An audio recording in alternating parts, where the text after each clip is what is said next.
All right, we are talking injuries in the game of football, and they are something that is going to happen. We can't avoid that, Corey Miller. Of course, you know that, playing in the NFL as long as you did, in every level of the sport, you can't avoid these things. The other day, though, the hit on Gronkowski, big boy, and goes down in a heap. Goes down in a heap, and I tell you what, we've seen more and more of these types of injuries, Brian. We saw it with Dustin Keller and DJ Swinger. I think it was back in the preseason. Now you see a guy 6'7", a big tight end that's running down the seams.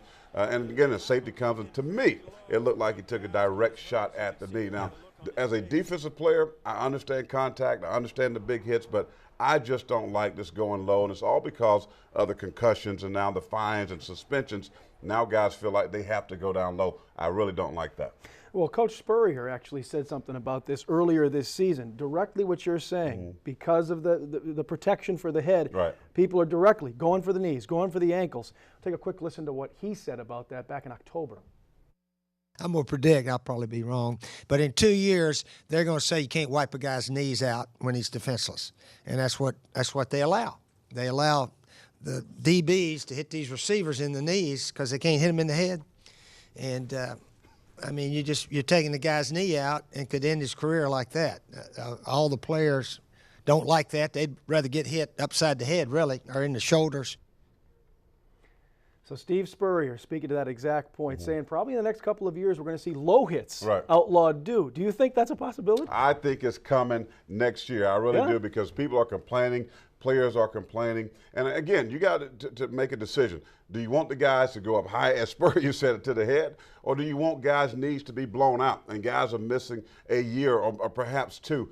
You know, I don't want the game to be skewed as such. I mean, now you got guys, you know, wanting to play a little bit softer, not playing as aggressive. But they got to do something. I mean, again, I remember Deion Sanders back in Williams-Brice Stadium in the late 80s. He would yell, "Stay off my money." He would tell our secondary guys to stay off my money, and that was his knees. And guys right now are all over tight ends and wide receivers' money, and I just don't think it's right. When you're starting to teach how to bring a guy down, how to properly tackle, there's a way to do it the right way. Is that going to impact how, even in the Pee Wee leagues, we start teaching kids how to play the game of football? Well, you know, I taught at the Pop Warner League for a long time, and you talk the basic fundamentals of tackling. I mean, wrapping up, striking, and using your hips for power and taking the guy to the ground. You know what? You can decide where you want to hit a guy. Even if the guy's coming down the seam, a big guy, and he's up in the air, you can target where you want to strike that guy, in the chest area, in the hip area.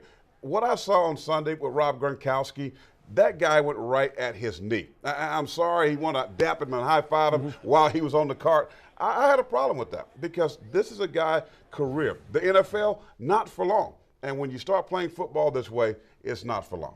Well, we're going to see. The rule changes will be coming. You predicted it. Coach Spurrier predicted it. I'll go out and predict it as well. More changes are coming. Thank you again, as always. For the insight.